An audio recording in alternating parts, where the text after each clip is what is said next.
Hello everyone. If you haven't subscribed to our channel yet, then subscribe to this channel.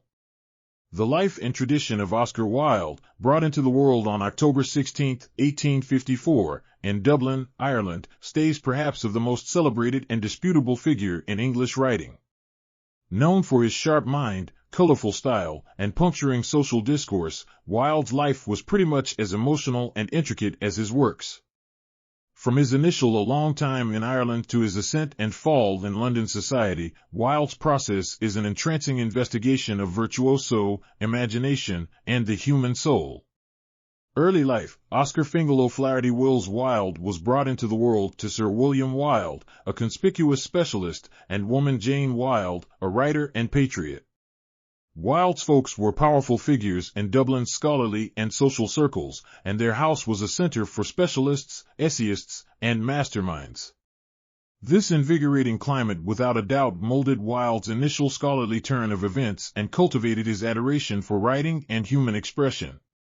Wilde went to Trinity School in Dublin, where he succeeded scholastically and fostered a strong fascination with the works of art. He won various awards, including the Berkeley Gold Decoration for Greek, which was the most noteworthy honor accessible to works of art understudies. In 1874, he moved to Magdalen School, Oxford, where he proceeded with his examinations. At Oxford, Wilde was significantly impacted by the stylish development, which stressed excellence in craftsmanship for the well-being of workmanship. He embraced the way of thinking of workmanship for the well-being of craftsmanship and became known for his ostentatious dress and sharp mind. Artistic vocation. In the wake of moving on from Oxford in 1878, Wilde moved to London to seek after a scholarly vocation. He immediately turned into a conspicuous figure in London's creative and groups of friends, known for his mind, appeal, and striking appearance. Wilde's initial works incorporate an assortment of sonnets distributed in 1881, which got blended surveys however settled him as a promising youthful essayist. Wilde's hug of aestheticism carried him into contact with other driving figures of the development, like Walter Pater and John Ruskin.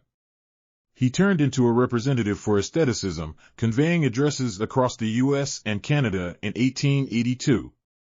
His talks, which covered subjects like the English Renaissance and the brightening expressions, were generally welcomed and assisted with promoting the tasteful development. Wilde's artistic profession thrived during the 1890s with the distribution of his main novel, The Image of Dorian Dark, 1890. The novel, a Gothic story and energetic about a man while his representation ages, investigates topics of vanity, defilement, and the outcomes of carrying on with a twofold life. However dubious at the ideal opportunity for its homoerotic suggestions and moral uncertainty, The Image of Dorian Dark is currently viewed as an exemplary of English writing. Wilde likewise made extraordinary progress as a writer. His most popular plays, including Woman Windermere's Fan, 1892, A Lady of No Significance, 1893, An Optimal Spouse, 1895, and The Significance of Being Sincere, 1895.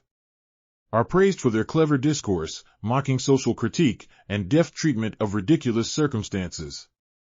The Significance of Being Sincere, specifically, stays a staple of the cutting-edge theater and is generally viewed as quite possibly of the best satire in the English language.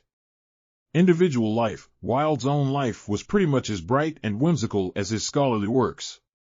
In 1884, he wedded Constance Lloyd, with whom he had 2 children, Cyril and Vivian.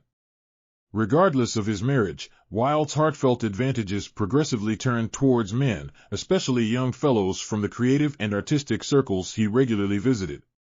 Wilde's most huge and at last ruinous relationship was with Master Alfred Douglas, known as Bosie. Their energetic and turbulent issue turned into the subject of tattle and embarrassment. In 1895, Bosie's dad, the Marquis of Queensberry, freely blamed Wilde for being a homosexual. Wilde, encouraged on by Bosie, sued the Marquis for defamation. The preliminary immediately betrayed Wilde when proof of his gay connections was introduced. Wilde pulled out his case, however he was before long captured and accused of gross obscenity. Detainment in later years. Wilde's preliminary was a thrilling issue, drawing far-reaching public consideration. He was viewed as liable and condemned to 2 years of difficult work. Wilde was at first detained at Pentonville and Wandsworth penitentiaries prior to being moved to Understanding Jail. The unforgiving states of jail life negatively affected his well-being and soul, yet Wilde kept on composition. During his detainment, Wilde formed De Profundis, a long letter addressed to Bosie in which he considers his life, their relationship, and his profound excursion.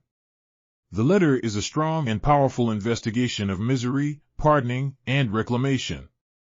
Upon his delivery in 1897, Wilde took on the alias Melmoth and went someplace far off, banished in shame in France. He lived in relative lack of clarity and neediness, depending on the help of companions and admirers.